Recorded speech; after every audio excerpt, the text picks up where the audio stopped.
Hello and welcome to the RealTime Fantasy Sports Show. I'm Jeff Paur, senior writer with RealTime Fantasy Sports. On today's show, I'm going to give you my start, sits, and sleepers for Week 8 of the fantasy football season. Moving right along here, we are up to Week 8. Last week on the show, I was 15-11 with my picks. Pretty solid week. I'm up to 99-83 overall. Hopefully I can keep it going this week, help you win your games. Before I get to my start, sits, and sleepers, though, I do want to mention the buys start heavily this week. Last week, we had two good teams off in Buffalo and Baltimore. This week, we have 6 teams off: Arizona, Detroit, Jacksonville, the Rams, the Raiders, and the Seahawks. So some really good teams off this week. You're going to be looking for some replacements for some big-time players. I say this a lot, though, and I wrote about it in my column this week, my lineup prep column. Be a proactive fantasy owner when it comes to the buys. You know when your top players are going to be off. Plan ahead. Find a solid replacement, somebody with a good matchup. If you have a shallow bench, just plan ahead. You'd rather do that than scour the waiver wire this week looking for a replacement for Jahmyr Gibbs, and you have to pick up somebody terrible to use. So just be proactive. A proactive owner is a winning owner. So just something to keep in mind going forward. I'm going to give you my start, sits, and sleepers now. I'm going to start at the QB position, and we will start with the starts here. I'll give you 3 starts at QB. My first one is Bo Nix of the Denver Broncos. I don't think he's having quite the fantasy season most hoped, but maybe last week really gets him going. He had his best fantasy game of the season. He scored 42.75 fantasy points. He had 4 total touchdowns, threw for 279 yards. He was absolutely fantastic in the second half of their big comeback. And this week he gets the Cowboys. They allow the most fantasy points to quarterbacks. They have really struggled defensively all season long. I think Nix keeps it going, has another big game this week. My next start at QB is Jackson Dart of the New York Giants. Believe it or not, Dart is 3rd in fantasy quarterback score in his last 3 games. He has 20-plus fantasy points all 4 games he has played. He topped 30 fantasy points last week for the first time in his career against a really good Broncos defense. And he gets the Eagles this week. They're middle of the pack against the pass. They've allowed 270-plus passing yards 2 of 4 games. I think Dart's another good play this week. I wouldn't be scared of this matchup. I think he'll keep it going. My next start at QB is Jordan Love of the Green Bay Packers. 2 straight games with fewer than 20 fantasy points, so he's kind of cooled off a little bit, but he did have 30.65 fantasy points before those last 2 games. He's more than capable of the huge game any given week in this offense, and I think he'll have a big game this week against the Steelers. They're better against the run than the pass. Against the pass, they've allowed the 3rd most fantasy points to quarterbacks this season, 300-plus passing yards, 2 of their last 3 games. I think Love's going to get a lot of chances to air it out and take advantage of this favorable matchup. My sits at QB. My first one is Mac Jones of San Francisco. I don't know if it's going to be Jones or Brock Purdy start, but whoever it is for San Francisco this week, I would avoid. I think Jones likely gets a start. And as for Jones, he's still playing fine. He's playing some good football, but his numbers just haven't been much help for fantasy teams lately. He has fewer than 18 fantasy points 2 straight games and 3 of his last 4 games. And now he gets the Texans this week. They have been phenomenal defensively. They kept them in that game last week, the only reason they had a chance to win. They allow the fewest fantasy points of quarterbacks on the season. I think Jones is a scary play in this matchup. My next sit at QB is Justin Herbert of the Los Angeles Chargers. He had a huge game last week, top 30 fantasy points, but it was against a really bad Colts pass defense. He had 3 games with fewer than 20 fantasy points before that game, and now he gets the Vikings this week. They've allowed the 5th fewest fantasy points to quarterbacks. They've allowed fewer than 200 passing yards all but a game this year. So I think Herbert could have another one of those ho-hum games where he finishes with less than 20 fantasy points. My next sit at QB is Daniel Jones of the Colts. He has continued his great play. It hasn't been a fluke, his start to the year. He's played really well nearly every game this season. He had multiple touchdowns for the 3rd straight game last week, but he does have less than 20 fantasy points 3 of his last 5 games. Now he gets the Titans this week. He scored just 18.1 fantasy points against the Titans in week 3. They've allowed less than 200 passing yards 2 of 3 games. So while the Titans aren't a very good team, they've been pretty stout against the pass this year. So I think Jones could have another game where he isn't so hot for fantasy owners. My sleeper at QB is Michael Penix of the Atlanta Falcons. Penix has fewer than 20 fantasy points 2 straight games. He has top 20 fantasy points just 2 of 6 games this year. He's been more down than good for fantasy teams. He's getting some yards. He does have at least 240 passing yards 4 games this year. So the potential is there for the big game any given week in this offense, in my opinion, with the weapons they have. And I think he could have a big game this week against Miami. Miami's just a mess right now. They allow the 6th most fantasy points to quarterbacks. It's a team that's really reeling. You don't know who's going to show up for them. Kind of seems like they've quit on their coach as well. So I think Penix could be a good sneaky play in week 8. Let's move on to the running back position. We'll go with the starts to start this position. And my first one's DeAndre Swift of the Chicago Bears. He is up to 10th overall in fantasy running back scoring and 7th his last 3 games. He's been red hot lately. He has 2 straight 100-yard games, double-digit fantasy points, 5 straight games. He gets the Ravens. They've been dreadful defensively this year. They allow the 2nd most fantasy points for running backs. The Ravens have allowed 165 plus rushing yards 2 of 4 games. So I think Swift's going to keep it going in this matchup. Another player in this matchup I like is the guy on the other side of the ball. It's Derrick Henry of the Ravens. He's really disappointed much of the year, quite frankly. He has just 2 100-yard games, fewer than double-digit fantasy points 3 games. But injuries have really been a factor with this offense. It's causing the entire offense to struggle. They're coming out of the bye, though, and Lamar Jackson could be back in the lineup. I think that's a positive for Henry. I think he keeps it going this week against Chicago. They've allowed 120-plus rushing yards all but a game this year. The Bears have allowed the 9th most fantasy points of running backs. I think Henry's going to have a big game in this matchup. My last start at running back is Breece Hall of the New York Jets. He's really kind of cooled off lately.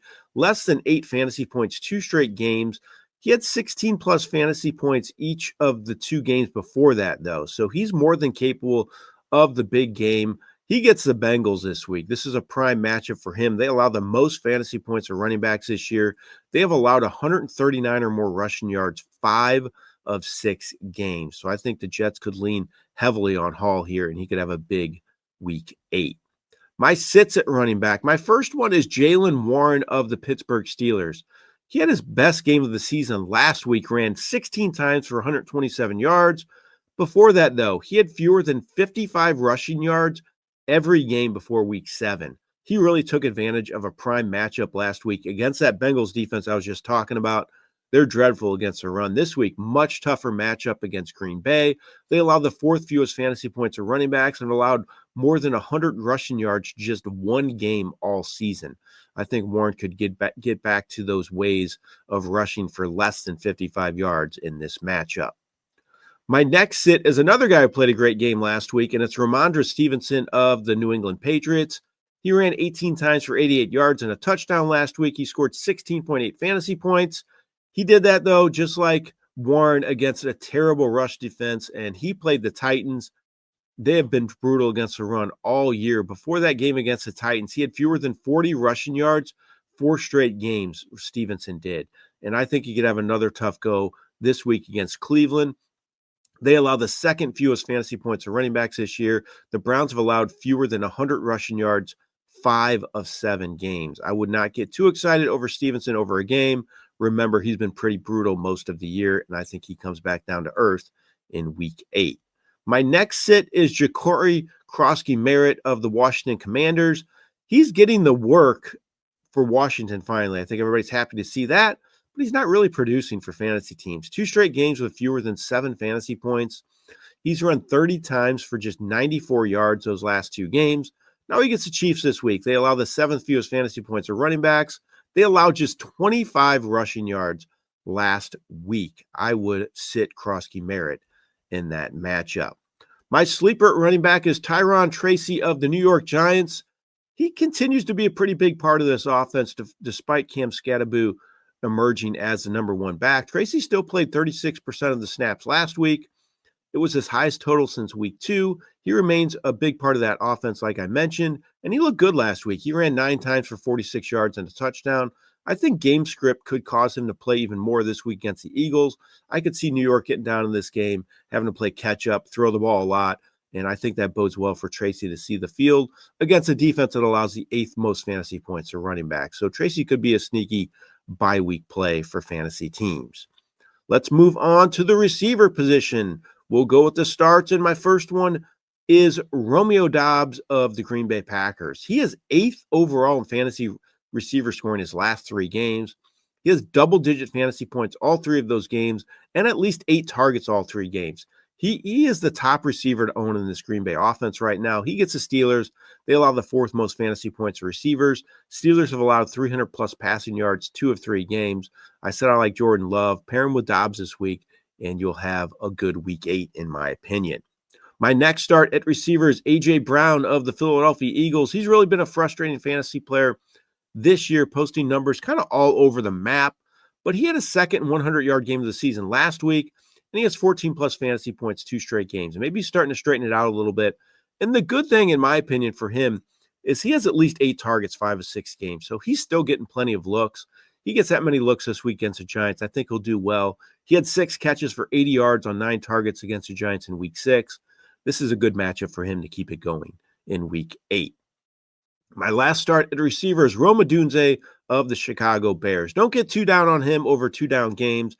I think he'll get it going this week. He does have less than 35 yards each of those last 2 games, but he's still been targeted 11 times. I think the Bears are going to want him to get involved early and often against this Baltimore Ravens defense, which is pretty brutal, like I mentioned earlier with my DeAndre Swift start. I like Odunze as well. Get all players involved in this game on Chicago. I think they're going to post some big fantasy numbers. The Ravens have allowed the 6th most fantasy points to receivers. They have allowed 37 or more points 4 of 6 games. I think the Bears offense is going to roll in this matchup. My sits at receiver. My first one is Jalen Waddle of the Miami Dolphins. Waddle had just a catch for 15 yards on 4 targets last week. It was his worst game of the season. He's been pretty consistent since Tyreek Hill got hurt, but this Dolphins offense is just a mess right now. So I don't think Waddle's a sure thing, even though he's the number 1 receiver in this offense and he could get a decent amount of targets. I don't like him to do much against the Falcons this week. They've been absolutely fantastic against the pass. They allow the 2nd fewest fantasy points to receivers.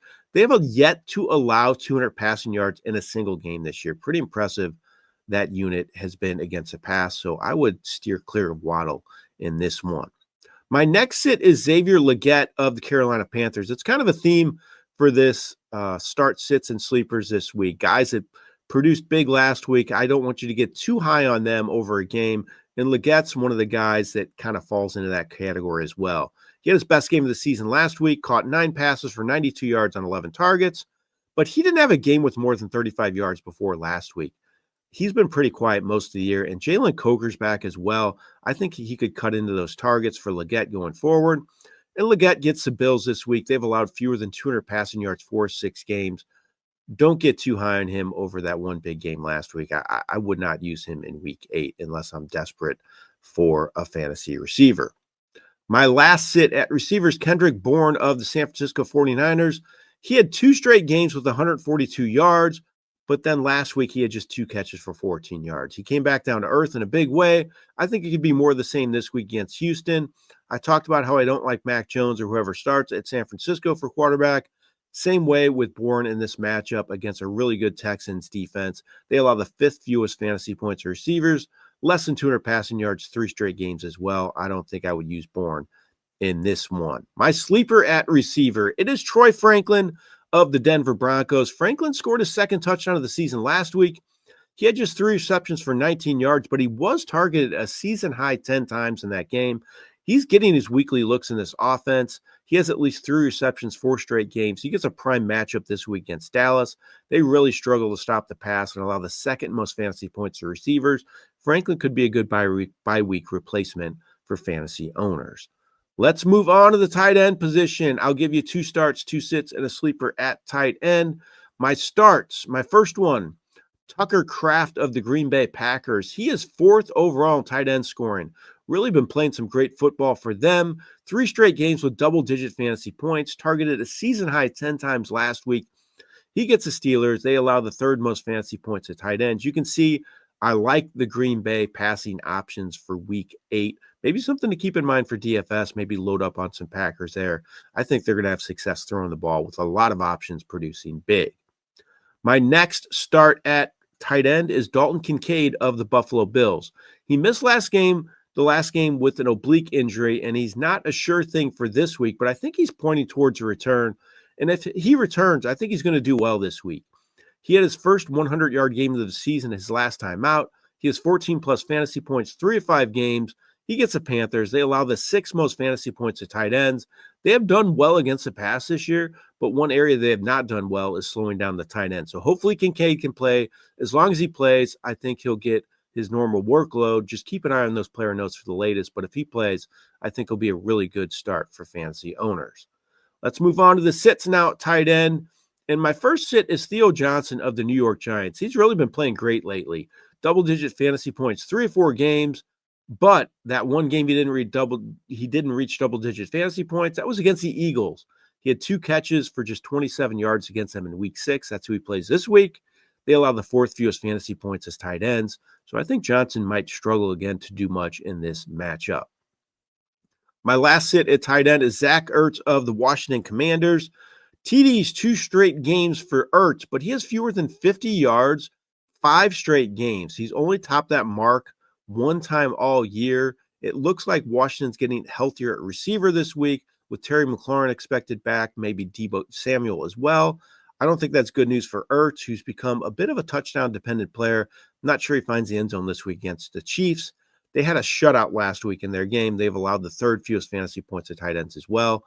I would leave Ertz on my bench in week 8. My sleeper at tight end, the last player I'm going to mention on the show today, and it's Mason Taylor of the New York Jets. Taylor didn't have a great game last week, but he had 3 catches for 31 yards on 5 targets. He got some chances in an offense that has really struggled to throw the ball, and he might be the top target in the offense again this week with Garrett Wilson still hurting, and he gets Cincinnati. They're awful defensively, and they've been awful against the tight end as well. They allowed the most fantasy points to tight ends this year. They've allowed at least 249 passing yards all but a game. I think if Tyrod Taylor starts, which it looks like he probably is, they haven't announced it just yet at the taping of this show, but if he starts, I think that's even good news for Mason Taylor as well, because I like him throwing the ball better than Justin Fields. So if that happens, I like Mason Taylor even better in week 8. All right, those are my start, sits, and sleepers for week 8 of the fantasy football season. Good luck to you this week. Hope you have a lot of success and win all of your fantasy games. This has been Jeff Paur for RealTime Fantasy Sports.